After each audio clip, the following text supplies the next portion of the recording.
back to This Krieger Life. Today we'll be discussing depression, suicide, medication, and how to cope with all the anxiety. This occurs to 70% of the population. Approximately 80% of sufferers of depression are not receiving treatment.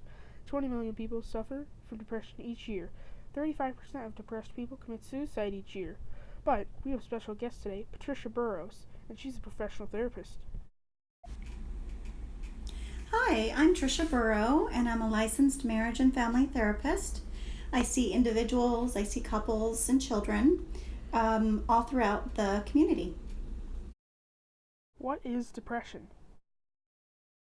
Depression is a very common but serious medical illness that affects the way you feel, the way you think, and the way you behave. It's a very serious condition for some people, and it's very important that they get treatment, and it is treatable. What is suicide?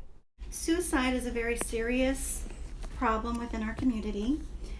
Suicide is often a symptom of depression when someone feels that things are so unbearable, pain is so unbearable, that they cannot go on any further and they do hurt themselves.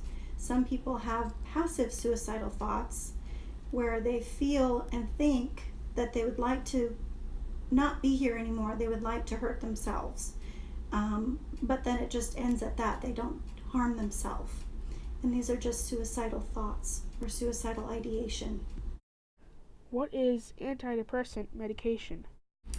To treat depression or anxiety, there are treatments such as antitropic medication, and you can use these to help you decrease depression symptoms or anxiety symptoms so that you're not feeling as depressed or as suicidal or as anxious, and these can really often sometimes eliminate these symptoms as well. Some symptoms that you might have depression is loss of pleasure in all or most activities, significant weight change or change in appetite, change in sleep, change in activity, fatigue or loss of energy, diminished concentration, feeling guilt or worthlessness, and depressed people get colds more frequently than non-depressed people. Now, how do you cope with depression? It's really important if someone does have depression, it's really important to learn how to cope with these symptoms of depression, and it's very helpful in eliminating depression symptoms. And coping symptoms or coping skills can be listening to music that makes you feel really good, or maybe exercising, going for a jog or a run. It could also be talking to friends and opening up to your parents. It could also be making sure that you're getting your feelings and thoughts out and journaling on some paper, or writing music.